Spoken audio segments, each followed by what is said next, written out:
சிம்மராசி அன்பர்கள் இப்போ நிறைய சிம்மராசி அன்பர்களுக்கு ஒரு இனம் புரியாத குழப்பம் பயம். ஒரு சிலர் ரொம்ப தைரியமாக இருக்காங்க.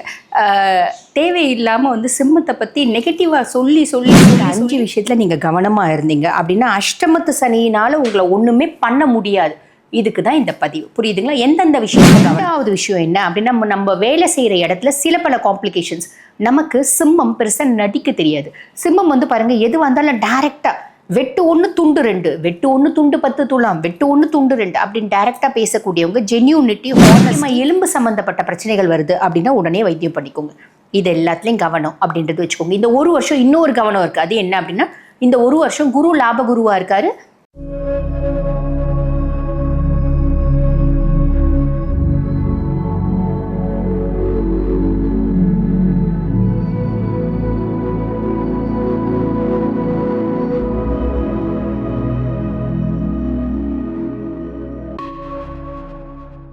ஆன்மீக பரிகார நேயர்களுக்கு வணக்கம். நான் டாக்டர் தீபா லாலன்.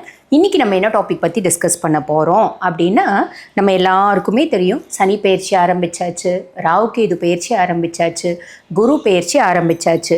ஒரு பயிற்சி சூப்பர் டூப்பராக இருக்குது அப்படின்னா, ஒரு பயிற்சி ரொம்ப நார்மலாக இருக்குது, ஒரு பயிற்சி ரொம்ப மட்டமாக இருக்குது பல ராசிகளுக்கு.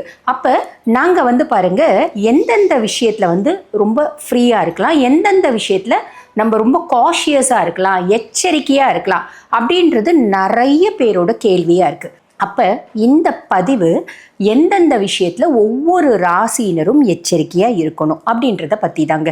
இதில் யாரும் பெருசாக பயப்படணும் அப்படின்ற அவசியம் இல்லைங்க. எச்சரிக்கை அப்படின்றது ஜஸ்ட் ஒரு காஷியஸ்னஸ், ஒன்றும் இல்லைங்க. நம்ம ஒரு ரூமில் நடக்கிறோம் அப்படின்னு வச்சுக்கோங்களேன். அங்கே ஏதோ ஒரு இடத்துல எண்ணெய் ஊற்றிருக்கு, எங்கேயோ எண்ணெய் ஊற்றிருக்கு அப்படின்னு யாரோ சொல்லும்போது நம்ம காலடியை பார்த்து வைப்போம் இல்லைங்களா?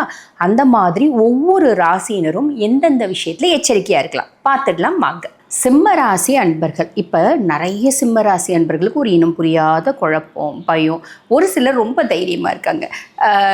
தேவையில்லாமல் சிம்மத்தை பற்றி நெகட்டிவாக சொல்லி சொல்லி சொல்லி சொல்லி நீங்கள் வியூஸ்க்காக பண்ணுறீங்க அப்படின்ற மாதிரி ஒரு சில கமெண்ட்டும் பார்க்குறேன். என்னோட பதிவிலே நான் ஒரு சில சேனலில் பார்த்துருக்கேன். ஏங்க வியூஸ்க்காக சிம்மத்துக்கு பயமுறுத்துகிற மாதிரி சொல்கிறீங்க, நெகட்டிவாக பேசுகிறீங்க அப்படின்னு சொல்கிறாங்க.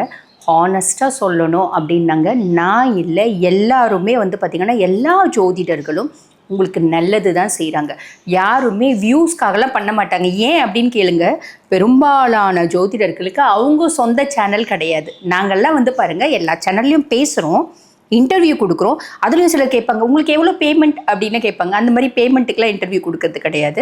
இன்டர்வியூஸ் கொடுக்குறோம். இந்த இன்டர்வியூஸ் பார்த்து கிளையண்ட் யாராவது வந்தால் தான் எங்களுக்கு பேமெண்ட்டே தவிர, அதாவது கிளையண்ட் கொடுக்குற ஃபீஸ் தானே தவிர எங்களுக்கு சேனல்லாம் பேமெண்ட் பண்ணுறதில்ல. அதெல்லாம் தெரியாமல் கமெண்ட் போடாதீங்க. அதே மாதிரி ரெண்டாவது என்ன சொல்கிறீங்கன்னா, வியூஸ்க்காக பேசுகிறீங்க. இந்த அஷ்டமத்து சனியினோட கஷ்டம் எனக்கு மற்றவங்கள பற்றி தெரியாது, யாருமே அப்படி பண்ண மாட்டாங்க. பியாண்ட் தட் நான் சொல்கிறேன் பாருங்கள், இந்த அஷ்டமத்து சனியினோட கஷ்டம் எனக்கு நல்லாவே தெரியும். இந்த அஷ்டமத்து சனி காலகட்டத்தில் பாருங்கள், ஆல்மோஸ்ட் என்னோட எல்லா ப்ராப்பர்ட்டியும் நான் இழந்திருக்கேன். அதனால் நான் சிம்மம் ஹானஸ்ட்டாக சொல்கிறேன், அஷ்டமத்து சனியில் 5 விஷயத்தில் கவனம் அப்படின்றது வச்சுக்கோங்க. இதில் பாருங்கள், எனக்கு பாருங்கள், நான் நிறைஞ்ச சிவபக்தி சிவபூஜை செய்கிறவ, அதனால் எனக்கு சனி ஒன்றுமே பண்ண மாட்டார், அவர் போய் நம்மளை என்ன பண்ணுவார் அப்படின்ற ஒரு ஆணவத்தில் இழந்தது நான், புரியுதுங்களா? அப்போ நிறைய விஷயத்தில் கவனக்குறைவாக இருந்தேன், அதனால் இழந்தது. இந்தந்த விஷயத்தில் கவனமாக இருக்கணும் அப்படின்னு சிவன் நிறைய விதத்தில் எனக்கு இன்சிஸ்ட் பண்ணார். நான் அதை பெருசாக கண்டுக்கல. அந்த ஒரு விஷயத்துக்காக சிம்மம் அஷ்டம சனியில் இருக்கீங்களே அப்படின்னு எச்சரிக்கை பதிவு சொல்கிறோம், புரியுதுங்களா? இது வியூஸ்க்காக, இது பேமெண்ட்டுக்காக அப்படின்லாம் கச்சா முச்சான்னு போடாதீங்க. த கர்மா ரிட்டர்ன்ஸ் அப்படின்ற சொல்லுவாங்க பார்த்தீங்களா? தேவையில்லாத அந்த மாதிரி நெகட்டிவ் கமெண்ட்ஸ் போடாதீங்க. நான் மற்ற அஸ்ட்ராலஜிஸ்னோட கீழே என்ன போட்டிருக்காங்க அதை பற்றிலாம் நான் பேசல. என்னதுலேயும் இந்த மாதிரி 2 கமெண்ட் இருந்துச்சு. வியூஸ்க்காக போடுறீங்க, இன்னொன்று சிம்மத்தை வச்சு பொழப்பு நடக்குது அப்படின்னு ஒன்று போட்டிருந்தாங்க, இன்னொன்று தயவு செஞ்சு பாசிட்டிவாக ஏதாவது சொல்லுங்களேன், நெகட்டிவாக ஏன் சொல்கிறீங்க அப்படின்னு போட்டிருந்தாங்க. இந்த 3 கமெண்ட்டுக்காக நான் இதை சொன்னேன், சரிங்களா? ஓகே. இப்போ சிம்மம் எந்தெந்த விஷயத்தில் கவனமாக இருக்கணும் அப்படின்னா, சிம்மம் நீங்கள் ஒரே முட்டா ஒன்றும் இல்லாமல் போயிடுவீங்க, அஷ்டமத்து சனி உங்களை 0 ஆக்கிடுவார் அப்படிலாம் கிடையாதுங்க. இந்த 5 விஷயத்தில் நீங்கள் கவனமாக இருந்தீங்க அப்படின்னா அஷ்டமத்து சனியினால் உங்களை ஒன்றுமே பண்ண முடியாது. இதுக்கு தான் இந்த பதிவு, புரியுதுங்களா? எந்தெந்த விஷயத்தில் கவனம். பொதுவாக அஷ்டமத்து சனியும் போது நம்ம கையிருப்பு உங்கள் கையிருப்பு 50 ரூபாய் இருந்தாலும் சரி, 5000 ரூபாய் இருந்தாலும் சரி, 5 கோடி ரூபாய் இருந்தாலும் சரி, சனியினோட ஃபஸ்ட்டு டார்கெட் அது. அதை எப்படியாவது பிடுங்கிறதுக்கு பார்ப்பான். இது யார் தெரியுங்களா பிடுங்குவாங்க? நம்ம இப்போ நான் இருக்கேன் அப்படின்னா என்னோட நெருங்கின சொந்தம் தான் என்ன அப்போ பிடுங்கினாங்க, அந்த மாதிரி பிடுங்க பார்ப்பாங்க. நம்ம நம்பி ஏமாறுறதுக்கு வாய்ப்பு இருக்குது. அப்போ நம்மளோட நெருங்கின சொந்தம் ஃபஸ்ட்டு கேட்குறாங்க அப்படின்னா கூட ஒரு விதத்தில் நம்ம கையில் காசு இருந்தே இல்லைன்னு சொல்கிறது தப்பு தான். ஆனால் நம்மளை ஜீரோ ஆக்கிறதுக்கான ஒரு ஆப்பர்ச்சுனிட்டி அது ஏற்படுத்தும் அப்படின்ற விதத்தில் நம்ம ஒன்று சொல்லலாம், இப்போ என் கையில் காசு வந்து இப்போதைக்கு பெருசாக ஃப்ளோ இல்லை, நீ என்ன பண்ணு எங்கனால வாங்கிக்கோ, அதுக்கு வட்டிக்கு வாங்கிக்கோ, அந்த வட்டி வேணா நான் கொடுத்துட்றேன், இப்படி சொல்லி எஸ்கேப் ஆகிக்கோங்க. ஃபர்ஸ்ட் விஷயம். ரெண்டாவது விஷயம் என்ன அப்படின்னா, நம்ம வேலை செய்கிற இடத்துல சில பல காம்ப்ளிகேஷன்ஸ். நமக்கு சிம்மம் பெருசாக நடிக்க தெரியாது. சிம்மம் வந்து பாருங்கள், எது வந்தாலும் டைரெக்டாக வெட்டு 1 துண்டு 2, வெட்டு 1 துண்டு 10 துலாம், வெட்டு 1 துண்டு 2 அப்படின்னு டைரெக்டாக பேசக்கூடியவங்க. ஜென்யூனிட்டி, ஹானஸ்டி, சின்சியாரிட்டி இது எல்லாமே நிறைஞ்சவங்க சிம்மம். காரணம் என்ன அப்படின்னா, சூரியனோட ஆதிக்கம் பெற்ற பர்சனாலிட்டிஸ் இல்லைங்களா? ஸோ உங்களுக்கு இந்த மாதிரி ஒரு விஷயம், இந்த மாதிரி வந்து இன்பில்ட்டாகவே உங்களுக்கு இந்த மாதிரி ஒரு கேரக்டர் உண்டு. ஆனால் இந்த நேருக்கு நேர் பேசுறது, எதுவாக இருந்தாலும் ஓப்பன் டாக், இதெல்லாம் இந்த ஒரு வருஷம் உங்களால் மாற்றிக்க முடியாது, நடிக்க முடியாது. அட்லீஸ்ட் அமைதியாக இருங்க, இக்னோர் பண்ணிட்டு போயிடுங்க. அஃபிஷியல் ஸ்பேசஸ் வந்து பார்த்தீங்கன்னா, அதாவது நீங்கள் வேலை செய்கிற இடத்துல நீங்கள் எந்த அளவுக்கு வந்து வேலை செய்கிற இடமா இருந்தாலும் சரி, இல்லை உங்களோட சுய தொழிலாக இருந்தாலும் சரி, உங்கள் தொழில் ஸ்தாபனத்தில் நீங்கள் அமைதி அப்படின்றத மெயின்டைன் பண்ணுங்கள். வாய்க்கு ஒரு பெரிய ஜிப் போட்டுக்கோங்க. இது என்னோட அட்வைஸ். ரெண்டாவது அட்வைஸ். மூணாவது, குடும்பத்தில் பிள்ளைங்க ரீதியாக இருந்தாலும் சரி, குடும்பத்தில் குழப்பங்கள், குடும்பத்தில் பிரச்சனைகள் எது இருந்தாலும் நீங்கள் பெருசாக ரியாக்டே பண்ணாதீங்க. சிம்மத்துக்கு குடும்ப கௌரவம் ரொம்ப முக்கியம். நான் வந்து என் குடும்பம் வந்து ஒரு ஹைஃபை, நான் கௌரவமான குடும்பம், எனக்கு வந்து சொல்வாக்கு செல்வாக்கு இதெல்லாம் முக்கியம், என் குடும்ப கௌரவம் ரொம்ப முக்கியம் இப்படின்னு நினைக்கக்கூடியவங்க தான் இந்த ஒரு வருஷம் அதை பெருசாக கவலைப்படாதீங்க. பிள்ளைங்க ரீதியாக பிரச்சனை இருந்தாலும் சரி, இப்போ பெருசாக கூட்டு குடும்பம் அப்படின்றது இல்லை இல்லைங்களா? நம்ம வந்து ஒரு தனிப்பட்ட குடும்பம் அப்படின்னு தான் இருக்கும். அப்பா அம்மா 2 பிள்ளைங்க அப்படி தான் இருக்கும். பட் கூட்டு குடும்பமாக இருந்தாலும் சரி, தனியாக இருந்தாலும் சரி, நீங்கள் ஃபேமிலியில் காம்ப்ளிகேஷன்ஸ் அப்படின்னா நீங்கள் டீல் பண்ணாதீங்க. உங்கள் ஒய்ஃபை விட்டு, இல்லை நீங்கள் சிம்மராசி லேடிஸாக இருந்தால் உங்கள் ஹஸ்பண்டை விட்டு, யாருக்கு நேரம் நல்லா இருக்கோ அவங்கள விட்டு டீல் பண்ண சொல்லுங்கள். நீங்கள் எந்த முடிவும் எடுக்காதீங்க. ஓகேங்களா? இது மூணாவது.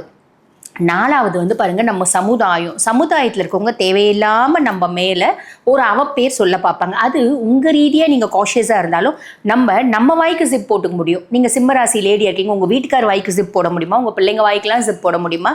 இல்லை உங்கள் உறவுக்காரங்க வாய்க்கெலாம் ஜிப் போட முடியுமா? முடியாது இல்லைங்களா? அப்போ நம்ம சுற்றி இருக்க இடத்துல நம்மளோட நெய்பர்ஸ், அக்கம் பக்கத்து வீட்டாளர் ஆளுங்க மூலிமா, இல்லை 2 தெரு தள்ளி இருக்கவங்க கூட நம்மக்கிட்ட ஏதாவது ஒரு கான்ஃப்ளிக்ட்ஸ் வரப்பாக்கும். அந்த கான்ஃப்ளிக்ட்ஸை இக்னோர் பண்ணிவிடுங்க, பெருசாக மனதளவில் வச்சுக்காதீங்க. இது 4வது விஷயம். 5வது விஷயம், ஆரோக்கியத்தில் கவனம் வச்சுக்கோங்க. ஆரோக்கியத்தில் கவனம் என்னங்க? ரொம்ப சிம்பிளுங்க. டைமுக்கு சாப்பிடுங்க. பெருசாக ஹோட்டல் சாப்பாடு சாப்பிடாதீங்க. அதே மாதிரி சின்ன உடல் சார்ந்த உபாதைகள் அப்படின்னாலும் உடனே வந்து பார்த்திங்கன்னா அதுக்கான வைத்தியம் அப்படின்றத பண்ணிக்கோங்க. முக்கியமாக எலும்பு சம்மந்தப்பட்ட பிரச்சனைகள் வருது அப்படின்னா உடனே வைத்தியம் பண்ணிக்கோங்க. இது எல்லாத்துலேயும் கவனம் அப்படின்றது வச்சுக்கோங்க. இந்த ஒரு வருஷம் இன்னொரு கவனம் இருக்குது. அது என்ன அப்படின்னா, இந்த ஒரு வருஷம் குரு லாபகுருவாக இருக்காரு. அப்போ நீங்கள் செய்யக்கூடிய தொழிலில் நிறைய லாபத்தை கொடுத்துருவார். அப்போ நம்மளுக்கு வந்து பாருங்கள், சிம்மம் இந்த ஒரு வருஷம் இந்த அஷ்டமத்து சனி இஷ்டத்துக்கும் பயமுறுத்துனாங்களேப்பா, இந்த ஒரு வருஷம் நம்மளுக்கு பெருசு எதுவுமே நடக்கல, எல்லாமே சூப்பர் டூப்பராக தானே இருக்குது அப்படின்னா கரெக்டு தான். குரு நல்லது செஞ்சிடுவார். பட் இருந்தாலும் சனி ஸ்டில் அஷ்டமத்தில் தான் இருப்பார். குரு ஒரு வருஷத்தில் போயிடுவார், அவர் அஷ்டமத்தில் தான் இருப்பார். அதை சனிக்குன்னு உரிய மரியாதையை நம்ம கொடுத்து இந்த 5 விஷயத்தில் கவனமாக இருந்தோம் அப்படின்னா பெருசாக நம்ம யோசிக்க வேணாம். கேத்து 1 இருக்கிறது எல்லாரும் பெரிய நெகட்டிவாக நினைப்பாங்க. எனக்குள்ளே வந்து பாருங்கள், தனிமையாக இருக்கிறது பிடிக்குது, இறை வழிபாடு பிடிக்குது, ஃபேமிலியோட ஒன்றது பிடிக்கல, எனக்கு சோஷியல் ஆக்டிவிட்டீஸ்லாம் பிடிக்க மாட்டேங்குது, கூட்டம் இருக்க இடத்துக்கு போனால் எனக்கு பிடிக்க மாட்டேங்குதுப்பா அப்படின்னு சொல்கிறவங்களும் இருக்க தான் செய்வாங்க. இதெல்லாம் நல்லது தான். இதை வந்து நம்ம பெருசாக யோசிக்கணும் அப்படின்ற அவசியம் இல்லை. அப்போ 5 விஷயம் ப்ளஸ் 6வது விஷயம் ஒன்று சொன்னேன். குரு நிறைய நல்லது செஞ்சாலும் சனி ஸ்டில் 8th பிளேஸ் கோச்சார பிரகாரம் அப்படின்றத மறக்காதீங்க அப்படின்னு. இது வந்து பாருங்கள், சிம்பிளான விஷயம்தான். இது ஒரு பெரிய விஷயம், ஐயோ ஒன்றுமே இல்லாமல் போயிடுவீங்க, அப்படி ஆகிடுவீங்க, இப்படி ஆகிடுவீங்க அப்படியெல்லாம் இல்லை. இந்த விஷயத்தில் கவனமாக இருந்தால் பெரிய இழப்பு நம்மளுக்கு சுத்தமாக கிடையாது. மழையளவு வர்றது கூட வந்து பார்த்திங்கன்னா ஒரு கடுகளவு போயிடும் அப்படின்றதுக்காக இது நாங்கள் சொல்கிறோம். இது நியாயமாக வந்து பார்த்திங்கன்னா சனி பகவான் தான் எங்கள் மேலே வந்து ஒரு பெரிய கோவத்தோடு இருக்கணும். இப்படி எல்லாருக்கும் எச்சரிக்கை பதிவுலாம் நீங்கள் போட்டுட்டிங்களான்னா நாங்கள் யாரை தான் வறுத்து எடுக்கிறது அப்படின்னு. அவருக்கு 2.5 வருஷத்தில் எங்களுக்கு 7 நட்டு சனியாக வர போகிறாரு. அப்போ அவர் எங்களை வச்சு செய்வார். பரவாயில்ல, அப்போ அவரை நம்ம பசிஃபை பண்ணிக்கலாம். ஓகேங்களா? நீங்கள்லாம் வந்து சந்தோஷம் தான் பண்ணணும், உங்களுக்கு நாங்கள் நல்லது சொல்கிறோமே அப்படின்னு சொல்லிட்டு இந்த மாதிரி ஒரு மட்டமான கமெண்ட்லாம் கண்டிப்பாக போடக்கூடாது. ஓகேங்களா? ஃபைன். இப்போ நான் வந்து சிம்மராசி அன்பர்கள் எந்தெந்த விஷயத்தில் கவனமாக இருக்கணும் அப்படின்றது சொல்லிட்டேன். இதுக்கு எதாவது பரிகாரம் இருக்காமா அப்படின்னா இருக்குங்க. இது வந்து பாருங்கள், திருப்புலிவனம் அப்படின்னு சொல்லிட்டு காஞ்சிபுரத்துலேருந்து உத்திரமேரூர் போகிற வழியில் வந்து பார்த்திங்கன்னா ஒரு ஈசன் கோயில் இருக்குது, திருப்புலிநாதர், திருப்புலிவனநாதர் அப்படின்லாம் அவருக்கு பேர் உண்டு. அவரை போய் நீங்கள் வழிபாடு பண்ணிட்டு வாங்க. அது வந்து பாருங்கள், புலி ஈசனை வழிபட்ட ஸ்தலம். அந்த ஸ்தலத்தை பற்றி ஒரு பெரிய வரலாறே இருக்குது, இன்னொரு பதிவில் சொல்கிறேன். முடியும் அப்படின்னா இந்த சென்னை பக்கத்தில், காஞ்சிபுரம் பக்கத்தில், அரக்கோணம் பக்கத்தில் இருக்கவங்கள நீங்கள் ஒரு முறை போய் வழிபாடு பண்ணிட்டு வாங்க, நிறைய நல்லது நடக்கும். சரிங்க, அவர் எங்களுக்கு வழிபாடு பண்ண முடியலைங்க, நான் கன்னியாகுமரியில் இருக்கேங்க, ஒன்றும் பிரச்சனை இல்லை. நம்ம என்ன பண்ணலாம் அப்படின்னா ரொம்ப சிம்பிளுங்க. நீங்கள் வந்து பாருங்கள், ஆஞ்சநேயரை வழிபாடு பண்ணுங்கள். ஆஞ்சநேயர்னோட மூல மந்திரம் இருக்குது, அதை சொல்லி வழிபாடு பண்ணுங்கள். ஓகேங்களா? இல்லைன்னா ஹனுமன் சாலிசா வழிபாடு பண்ணுங்கள். இல்லைன்னா சனி சாலிசா, சனிக்கிழமை தோறும் ஒரு வார்த்தை சொல்லுவாங்க பார்த்தீங்களா, சாட்சிக்காரன் காலில் விழுறதை விட சண்டைக்காரங்காலே விழுந்துடுறது நல்லதுப்பா அப்படின்னு. சனி ஆராதனை பிரியன், நவகிரகங்களே ஆராதனை பிரியனுங்க. அப்போ சனியை நாங்கள் பயங்கரமாக கும்பிட்டா சனி எங்களுக்கு கெட்டதே செய்ய மாட்டாராங்க. இல்லைங்க, எப்படி அப்படின்னா ஒரு விஷயம் இருக்குது அவருக்கு. பொதுவாக நம்ம பயங்கரமாக வந்து அவரை வழிபாடு பண்ணுறோம் அப்படின்னு வச்சுக்கோங்களேன், அவர் 7.5 நிமிஷம், அதாவது 7.5 வருஷம் செய்கிற ஒரு பிரச்சனையை 7.5 நாழிகை 7.5 நிமிஷம் அப்படின்ற மாதிரி குறைச்சி அந்த குறுகிய காலகட்டத்தில் செஞ்சுட்டு போயிடுவார். ஆனால் அவர் செய்வார். ஓகேங்களா?